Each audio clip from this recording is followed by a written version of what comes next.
जय हिंद साथियों, और एक बार फिर से स्वागत करता हूं आज के इस वीडियो में। और आज का ये वीडियो आप लोगों के अंदर एक जोश और आग जला देगा।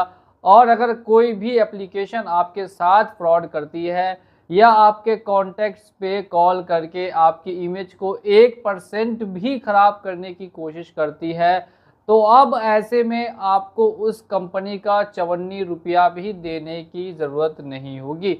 आखिर मैं ऐसा आपको क्यों बोल रहा हूँ, इसके पीछे क्या कारण है, इसके बारे में डिस्कस करेंगे आज के इस वीडियो में।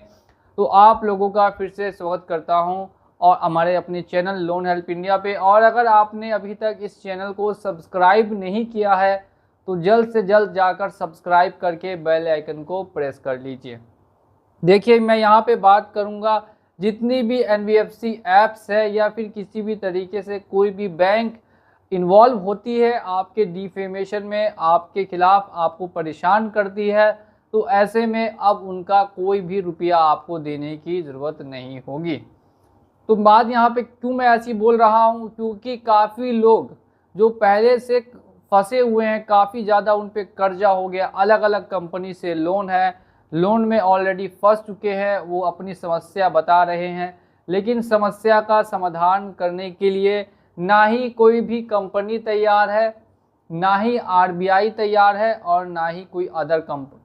तो अब ऐसे में जब आपका कोई भी साथ नहीं दे रहा, तो इस टाइम पे सिर्फ और सिर्फ आपको ही आगे आना होगा और आगे आके कुछ ऐसे स्टेप्स लेने होंगे जिससे कि आप इन सभी चीज़ों से हमेशा हमेशा के लिए मुक्त हो सके, यानी कि इन कंपनियों के जाल से निकल सके। एक तो आपको पहले से ही ट्रैप में फंसा के हाई इंटरेस्ट रेट के आपको काफ़ी ज़्यादा आपके ऊपर लोन हो गया।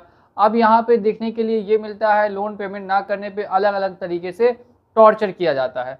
आखिर मैं ऐसा क्यों बोल रहा हूँ, तो देखिए, काफ़ी एनबीएफसी ऐप्स ऐसी है जो आपका कॉन्ट्रैक्ट देती है थर्ड पार्टी को, और वो कॉल करके फिर आपको परेशान करते हैं। ये थर्ड पार्टी क्या होती है? कंपनी के पास इतना समय नहीं होता कि वो आपसे पैसा वसूले, इसीलिए वो आपका जो डाटा है वो थर्ड पार्टी को देती है और उनको बोलती है कि भाई तुम जो है मेरा पैसा मेरी जगह वसूली करके लाओ। अब देखिए, कंपनी से आपको कभी कॉल नहीं आएगा, जब भी कॉल आएगा वो थर्ड पार्टी से आएगा। और अगर कंपनी या बैंक से आपको कॉल आता है तो ऐसे में वो आपसे काफ़ी सही आवाज़ में बात करेंगे, आपकी प्रॉब्लम को सुनेंगे और उसको हल करने की भी कोशिश करेंगे और आपका ही सपोर्ट करेंगे, अगर वो कंपनी से कॉल होगा तब। लेकिन अगर कंपनी से कॉल नहीं होता है तो थर्ड पार्टी वाले सिर्फ और सिर्फ एक ही चीज़ जानते हैं, आज के आज पेमेंट करनी है। अब देखिए यहाँ पर क्या लूप होल है और इसका आप कैसे फ़ायदा उठा सकते हैं। मेरी वीडियो को ध्यान से देखते रहिएगा, लास्ट तक आपके लिए काफ़ी इंटरेस्टिंग इन्फॉर्मेशन आज के इस वीडियो में होने वाली है। तो देखिए, अब जब एनबीएफसी नहीं कॉल कर रही तो आपको कॉल कौन करके परेशान कर रही है? Third party. अब थर्ड पार्टी का कहीं से भी अधिकार नहीं बनता कि वो आपसे पैसा वसूली कर सके। तो ऐसे में अगर थर्ड पार्टी वाले कॉल करके आपको बहुत ज़्यादा ही परेशान कर रहे हैं और आपको बहुत जीने नहीं दे रहे, तो ऐसे में आप क्या कर सकते हैं? देखिए, थर्ड पार्टी वालों को आप कभी भी ये नहीं बताइए कि आपने ही लोन लिया है। मान लेते हैं कि आपका नाम श्याम है, ठीक है, और आपके ऊपर ही लोन है अलग अलग कंपनी से, तो अगर थर्ड पार्टी वाले कॉल करते हैं तो आप अपना नाम श्याम नहीं बताएंगे, आप अपना नाम बताएंगे मनीष। या तो आप अपना नाम मनीष बोल देंगे या फिर कोई और बोल देंगे, या बोल देंगे मैं इसका छोटा भाई बोल रहा हूँ, या आप बोल देंगे कि मैं इसका पिताजी बोल रहा हूँ। क्योंकि आप जब ऑलरेडी ही पिताजी गार्जियन बन के कॉल करें उठाएंगे तो वो फिर किसी और गार्जियन को कॉल ही नहीं कर सकते, क्योंकि ऑलरेडी आप उठा के बोल रहे हैं कि मैं उसका गार्जियन बोल रहा हूँ, मैं उसका पिताजी बोल रहा हूँ। अब इनको आप कितना भी झूठ बोलिए कोई भी दिक्कत नहीं है, क्योंकि ये तो थर्ड पार्टी है, कंपनी में से तो आपको कॉल आया नहीं है। तो आप इसको कॉल पे उठा के ये बोल दीजिए कि जिसने लोन लिया है वो क्राइम करके ऑलरेडी या तो जेल जा चुका है, या फिर दूसरी बात आप उसको ये बोल सकते हैं कि वो पैसे के सिलसिले में चला गया दुबई, अब 6 महीने बाद आएगा, मेरा उससे अब कोई कांटेक्ट नहीं है, उसका कोई नंबर वंबर मेरे पास नहीं है, जब वो वापस आएगा तब मुझे कॉल कीजिएगा। आप ये भी बोल सकते हैं। ये 2 हो गए। और इसी तरीके से आप कुछ भी उनको बहाना बना के बोल दीजिए कि भाई ये श्याम नाम का व्यक्ति यहाँ नहीं है, मैं मनीष बोल रहा हूँ और मुझे इसके बारे में ज़्यादा जानकारी नहीं है, कि ये कौन है और नहीं है। अब ऐसे में क्या होगा, देखिए जब कॉल आके उठा के आप ये इन्फॉर्मेशन दे देंगे तो उनको समझ में ये आएगा कि ये व्यक्ति तो इससे बात हो नहीं रही। अब थर्ड पार्टी वाले जब तक इस व्यक्ति से बात नहीं होगी तब तक तो वो परेशान नहीं करेंगे, तो फिर वो आपको दोबारा भी ज़्यादा चांसेस है कि कॉल नहीं करे, क्योंकि इनके पास एक बार में 500 लोगों का डाटा आता है। तो ये कॉल उन्हीं को ज़्यादा करते हैं जो ज़्यादा परेशान होते हैं। अब ये उठा के आप इतना बोल देना है, इसके बाद अगर दोबारा कॉल करे तो फिर आप उन्हीं को डांट दीजिए कि भाई तुम मुझे बार बार कॉल क्यों कर रहे हो, जब मैंने तुम्हारा कोई पैसा लिया ही नहीं है तो मुझे कॉल करके परेशान क्यों किया जा रहा है। ये आप उनको बोलिएगा, फिर वो दोबारा खुद पे खुद कॉल करना आपको बंद कर देंगे। अब ऐसा मैं क्यों बोल रहा हूँ, ऐसा बोलने के पीछे सबसे बड़ा कारण यही है कि काफ़ी लोग अभी भी स्ट्रेस में है, डिप्रेशन में है और साथ साथ में रात में सो नहीं पा रहे हैं और काफ़ी समस्याएं उनको अभी भी फेस करनी पड़ रही है। अब ऐसे में आप बोलेंगे कि ये आपके कॉन्टैक्ट्स पे कॉल करते हैं या रेफरेंस पे कॉल करते हैं या कॉन्टैक्ट्स पे कॉल करने की या रेफरेंस पे कॉल करने की धमकी देते हैं। तो ये भी एक सत्य बात है कि एनबीएफसी होने के बाद भी ये बहुत बड़ा फ्रॉड करती है आपके कॉन्टैक्ट्स पे कॉल करने का, जो कि पूरी तरीके से बैन है और इलीगल भी है, आपकी प्राइवेसी की ब्रीच भी है। लेकिन इसके बावजूद भी ये एनबीएफसीज क्या करती है कि आपके कॉन्टैक्ट्स को या आपके रेफरेंस को कॉल करने की कोशिश करती है और कुछ कंपनियां ऐसी है जो कॉल कर भी देती है। तो ऐसे में जो कंपनी आपके साथ ऐसा करे कि आपके कॉन्टैक्ट्स पे, ये तो हो गया सबसे पहले कि ये जो थर्ड पार्टी वाले बार बार परेशानी में आपको डालते हैं उनसे निकलने का आसान सा सॉल्यूशन।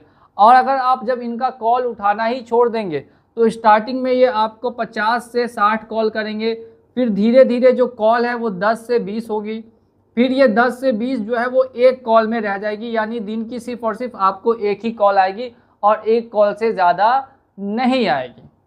अब जब तक आपके पास अमाउंट नहीं है तब तक आप इनको टहलाइए और जैसे ही आपके पास अमाउंट आता है आप उनका सेटलमेंट करें या फुल पेमेंट करें, जो आपको करना है वो आप करके लोन को क्लोज कर सकते हैं। तो मैं एक बार फिर से बता दूं, जब तक अमाउंट नहीं है तब तक आप इनको टहला सकते हैं, लेकिन जब अमाउंट आता है और अगर आप पेमेंट करना चाहते हैं तो ज़रूर से ज़रूर पेमेंट करके लोन को क्लोज भी करें। और अगर इन केस इसी बीच में वो आपके कॉन्टैक्ट पे कॉल करते हैं या फिर आपको घर आने की धमकी देते हैं तो इसका भी सॉल्यूशन मैं आपको ईजी वे में बताता हूँ। देखिए एनबीएफसी की ज़्यादातर जितनी भी ऑनलाइन लोन ऐप्स है वो आपको ऑनलाइन ही डराती है। ऑफलाइन में कुछ ही ऐप्स है, रिंग, किश्त और एक दो और गिनी चुनी ऐप्स है जो एजेंट को भेजती है, थर्ड पार्टी एजेंट को। तो अगर थर्ड पार्टी एजेंट आते हैं तो उनका क्या सॉल्यूशन है वो मैं आपको शॉर्टकट में बता देता हूँ। देखिए आपको उनको डायरेक्टली बोल देना है कि मेरे फ़ोन से किसी ने ओटीपी ले लिया और ओटीपी लेने के बाद लॉगिन करके और पैसा ले लिया। अब अगर ऐसी चीज़ है तो मुझे आप बैंक की स्टेटमेंट और लोन का एग्रीमेंट जहाँ पे मैंने साइन किया हो वो लेकर आइए। सीधे बोलिएगा कि मेरा साइन किया हुआ एग्रीमेंट और बैंक का स्टेटमेंट लेके आइए। इतना आप इनको बोलेंगे तो वो जो थर्ड पार्टी वाले एजेंट है वो इस चक्कर में फंसना नहीं चाहेंगे और वो चुपचाप से फिर वापस चले जाएंगे। तो इसमें आपका जो प्रॉब्लम है वो भी सॉल्व हो गया और फिर वो आपको बार बार परेशान करने नहीं आएंगे, क्योंकि उनको ही पता है कि भाई ये अब पैसा देगा नहीं, इसके साथ तो ऑलरेडी फ्रॉड हो गया है। तो ये करके आप कंपनी वालों को टहला दीजिए और फिर वो वापस चले जाएंगे, फिर वो जल्दी वापस आपके पास लौट कर भी नहीं आएंगे। तो ये कुछ ऐसे लूप्स होल है जिनके बारे में मैं आपको जानकारी दे रहा हूँ। ये आपको जानकारी कोई भी किसी भी वीडियो में नहीं देगा, इसीलिए अगर आपने अभी तक चैनल को सब्सक्राइब नहीं किया तो चैनल को सब्सक्राइब करके, और अभी तक वीडियो को लाइक नहीं किया तो वीडियो को लाइक भी कर दीजिए। अब अगर बात करते हैं कॉन्टैक्ट्स पे कॉल करने की, तो जैसे ही आपके कॉन्टैक्ट्स पे कॉल आता है वैसे ही आप इरादा बना लीजिए कि अब आपको उस कंपनी को रुलाना है, चाहे जो हो जाए, क्योंकि भाई पैसा तो कंपनी को चाहिए। कंपनी को पैसा लेने के लिए आपके कॉन्टैक्ट पे जब कॉल करने की ज़रूरत पड़ी तब समझ जाइए कि अब यहाँ से इस कंपनी का 1 रुपया भी आपको पेमेंट नहीं करना जब तक कि वो 5 लाख रुपए जुर्माना नहीं दे। अब कंपनी का क्या यहाँ पे रोल होगा, कंपनी बोलेगी भाई मैंने तो कॉल करवाया नहीं था, अब मुझे नहीं मालूम कि किसने कॉल किया नहीं किया। तो यहाँ पे कंपनी जब कोई जिम्मेदारी नहीं लेगी तो आप भी पेमेंट की कोई जिम्मेदारी नहीं लेंगे, आप भी बोलेंगे ठीक है अब मैं पेमेंट वेमेंट नहीं करने वाला, जो कॉल किया था उसी को बोलिए, जब तक उसके ऊपर एक्शन नहीं होगा आप मुझसे माफ़ी नहीं मांगेंगे, आप मुझे जुर्माना नहीं भरेंगे, कोई बात नहीं, मैं भी लोन नहीं भरूंगा, जो करना है कर लीजिए। कुछ नहीं करेगी कंपनी, बोल के चुप हो जाएगी और बोलेगी ठीक है हम आपके ऊपर अब जा रहे हैं लीगल एक्शन लेने, आपके ऊपर ये करने वो करने। लेकिन आखिर में इनकी खुद की गलती होती है और ये कोई लीगल एक्शन आपके ऊपर नहीं लेगी, सिर्फ और सिर्फ आपको बोलेगी ठीक है अब हम लोग लीगल एक्शन लेंगे।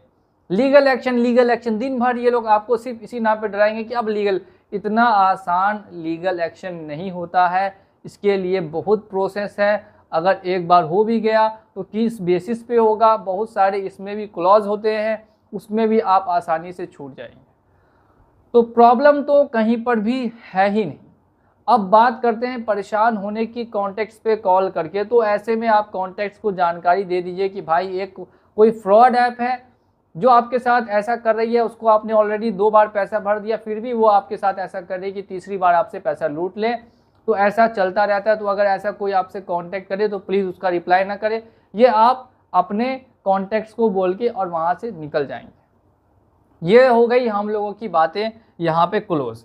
अगर ये वीडियो आपको समझ में आई हो तो वीडियो को लाइक कीजिए, अगर नहीं तो एक बार और दोबारा से आप जाकर देख सकते हैं। और एक बार फिर से मैं आपको बता रहा हूँ कि ऐसा वीडियो आपको पूरे YouTube पे कहीं नहीं मिलेगा। तो वीडियो को लाइक करके चैनल को सब्सक्राइब कर दीजिए। चलिए चलता हूँ मैं आज के इस वीडियो में और मिलूंगा आप लोगों से अगले वीडियो में बहुत ही जल्द। जय हिंद, जय भारत।